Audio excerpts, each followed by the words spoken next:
and perform, because sitting around, yeah, you're not getting hurt, but you're also no one would know if he didn't play this year. How is he going to look after a year off? You know what I mean? It's kind of crazy, but yeah, I mean, come free agency, come when you're allowed to sign free agents. If you sit out, you don't want people. The only thing that front offices are remembering of you is that picture of you looking fat on a jet ski. Yeah, who's going to want to trade? Who's going to want to trade for a fat, out of shape guy? That's the thing. Exactly. I don't know. We'll see how this all shapes. It's just a mess. Now, another question is: is it still possible that there was a chance that maybe before this all started, he was partying a little hard and he was just delaying himself because he found out he might get drug tested when he comes back? Well, that's also too. Yeah, I'm pretty sure that when you go in to sign that deal, you got to get drug tested. Yeah, and I think maybe when he heard that, I think that's possible. I'm not saying believe he's out there, looking like Tony Montana or anything, but he might have something in his system, and I think it's totally possible. I mean, let's put it this way: it's not hard to think that with his past. That's all. Yeah, and last time I checked, nobody's recorded rap albums. So, and that's the thing. I mean, his whole strategy is. I think his strategy went from like earlier in the year. It's like, okay, didn't work out a deal, and I think the plan was he was going to show up on Labor Day or whatever. But then when Gurley got his money and Khalil Mack and I forget what other big contract was, Aaron Donald. He's like, oh my God, I can get all this money. I'll give up the $8 million or $7 million or $6 million. I'll forfeit that to make an extra $20, $30 million guaranteed or whatever. But if he fails a drug test, now the next drug test he fails is only a 4-game suspension, but still. But yeah, that's another step towards a 4 years. That's what would really hurt your long-term earnings is if and I mean just being out there saying, oh God, this guy's still on drugs. He still has a drug problem. I wouldn't want to give a guy like that a long-term contract. So I hear you. I think they're kind of I think you hit the nail on the head. That they're him and his agent are kind of seeing the writing on the wall. As the weeks went by here early in the season, and especially once the Steelers tried to start, kicking the tires on a trade for him, I think they were kind of getting the sense that no teams really wanted to commit the money to him or are going to commit the money to him that he thinks that he's going to get, that he thinks they're going to commit to him. Yeah, that might have been a good move by the Steelers too, just to put it out there since they weren't getting any. Yep. Kind of let everyone know, hey, we're shopping them and there's not interest, and that might have been like, oh, big red flag for them. Could be, yeah. I mean, apparently the reports say Steelers want a second and a player, so that's a tough ask. Yeah, that is. Yeah, for basically half of a year of. I wonder if the jet ski gets thrown into the trade. I wonder if that they'll throw in a jet ski to be named later. I agree. A aquatic vehicle to be named later. The speedboats, life vest. You got to throw in the life vest. Oh yeah. Anyway, that's funny. So, this is the most interesting first 3 or 4 weeks I can ever remember. It's crazy and it's craziness with everything. I told my son he should be thankful. What a time to be alive with this Steelers team. It's definitely not boring. Never a dull moment with this team. No, not at all. So the game, Steelers lose 26-14 to Baltimore. Things are just a mess. I don't even know where to start. Well, here, since we were talking about Le'Veon Bell, this is what I heard today.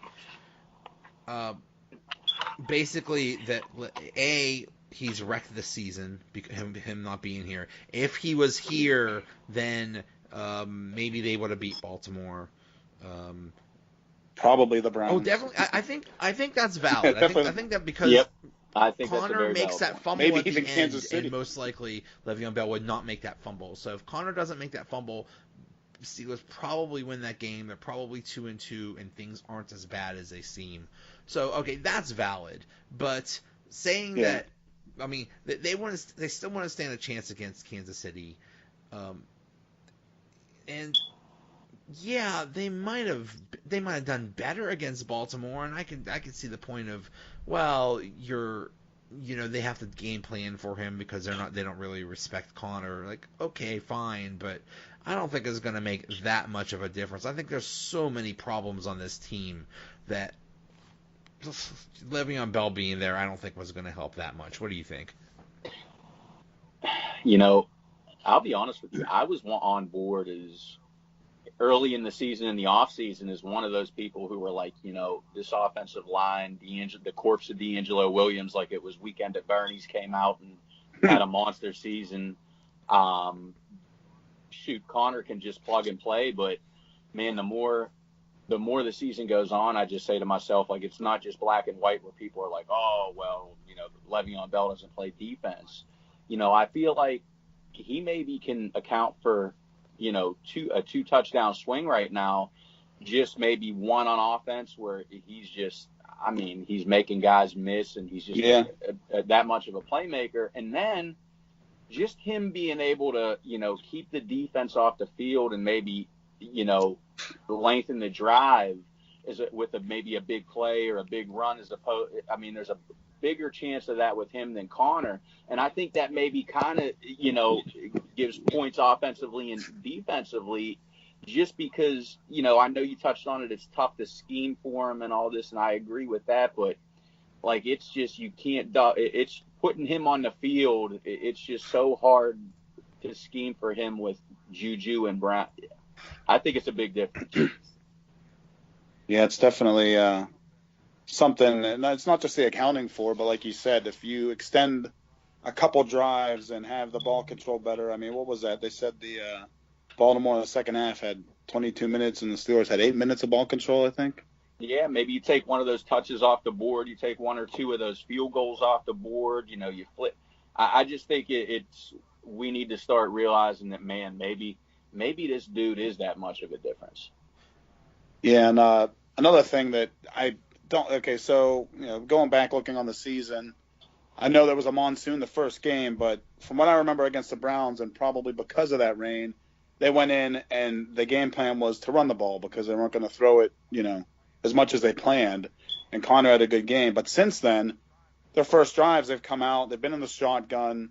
I know you can run out of a shotgun, but really for an offensive line, I don't think that's a good mentality to establish a run, while you're being passive and doing mostly pass blocking.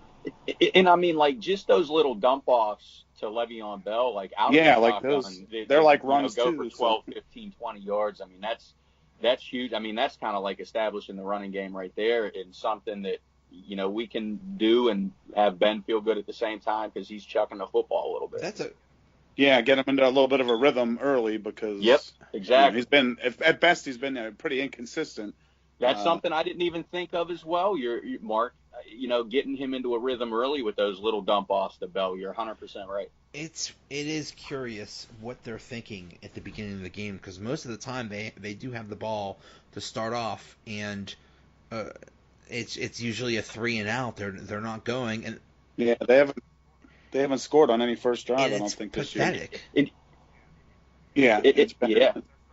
They're starting off so bad on defense. They're down 14-0, 21-0, and then that's another reason you really can't establish the run. Then they catch up, and then they try and establish the run, but by then it's kind of like it's already a little bit too late to be doing run pass at that point. And I think that's one thing that Bruce Arians did real well when he was here is he got Ben, in a rhythm early with that short passing stuff. I really think that's where Ben was at his best and at his best, like you said, is when he really gets going early with the short stuff. Yeah, there's a lot to sigh about. That's just pretty much. It's just I don't think it's all on Connor either. I think maybe the offensive line isn't doing that great of a job with the run blocking. Yeah, I think that's part of it. No, yeah, I agree. But it's all bad. Yeah, that's what I was sort of getting at. It's like being an offensive lineman, it's a lot easier to pass block after you have like a run first mentality than it is the other way around. Yeah. Because you're stepping back, you're being passive, you're just protecting the quarterback. Then you're going against, the Ravens always have a pretty solid front to, block against, and they had a tough time doing that. And what was it, like 11 rushes for 19 yards or something like that? It was bad.